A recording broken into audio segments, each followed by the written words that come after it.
Hey everyone, if you're considering an E2 investor visa, you might be wondering, can I use a loan towards my E2 investment? And if I do use a loan, will the amount of that loan be considered toward my overall investment amount?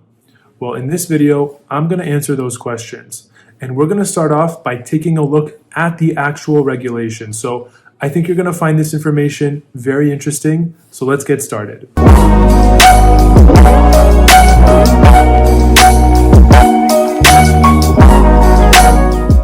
As you can see here, it starts off by saying, concept of investment connotes placing of funds or other capital assets at risk in the commercial sense, in the hope of generating a financial return. E2 investor status must not therefore be extended to nonprofit organizations. If the funds are not subject to partial or total loss, if business fortunes reverse, then it is not an investment in the sense intended by the regulations.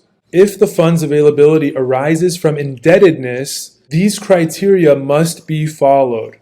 And the first point mentions indebtedness such as mortgage debt or commercial loans secured by the assets of the enterprise cannot count toward the investment, as there is no requisite element of risk. For example, if the business in which the applicant is investing is used as collateral, funds from the resulting loan or mortgage are not at risk, even if some personal assets are also used as collateral. And the second point mentions only indebtedness collateralized by the applicant's own personal assets, such as a second mortgage on a home, or unsecured loan, such as a loan on the applicant's personal signature, may be included, since the applicant risks the funds in the event of business failure. So as you can see from what we just went over, the answer to whether a loan can be used toward your overall investment amount is, it depends. If the loan is secured by the business or by the assets of the business, then those funds are not going to be considered toward part of your overall investment amount. However, if the funds are secured by you personally or are unsecured, then those funds can be included as part of your overall investment amount. So now I would like to present two examples to help illustrate this point. Example number one, let's go over a case where there is a $100,000 business and the person has $50,000 of cash to invest towards that business, but needs an additional $50,000. So the person has $50,000 cash, and for purposes of this example, let's assume that he owns a home personally and he has $50,000 of equity in his personal home. And he goes to the bank and he arranges a loan to be able to pull out that equity from his home and receive those funds personally. In this example, he has $50,000 cash and he has a $50,000 loan against his personal home. If he takes the total of those funds, that $100,000, and invests it to purchase that $100,000 business, the full $100,000 amount will be considered toward his investment amount. Because in that example, the loan that he received was secured by his personal assets, by his home. Now let's go over a second example. For this example, let's also assume that there's a business that costs $100,000 and the individual has $50,000 cash, but he or she does not have a personal asset such as a home to pull out equity from. So instead, let's assume that the investor goes to the bank to get a loan for $50,000.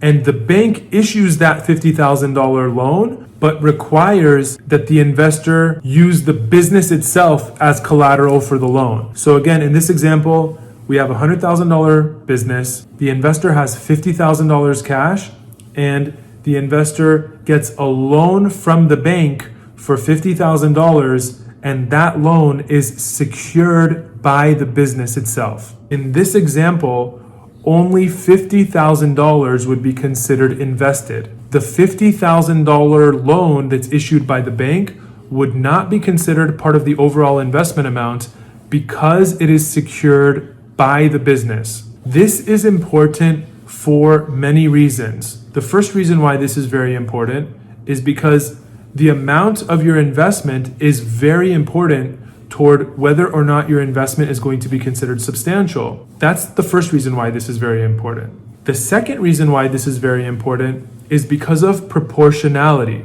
To determine whether an investment is substantial, the immigration officer that's reviewing the case will consider the proportionality of the investment versus the overall cost of the business. So in example one, $100,000 is considered invested. Because again, in example one, there was $50,000 cash and $50,000 loan issued to the investor with the home as security. So that entire $100,000 amount was considered part of the investment. And the business's cost was $100,000. So in this example, the investor has a higher investment amount of $100,000 and their investment amount has 100% proportionality towards the overall cost of the business. Again, proportionality is an important consideration that the immigration officer will consider to determine whether the investment is substantial. Now, again, let's contrast that from example 2, where only $50,000 is considered invested because the other $50,000 is a loan that is secured by the business. So now the issue with this example is that, first of all, the investment amount is much lower. The investment amount is only half of the investment in the first example. And again, the second issue is with respect to proportionality.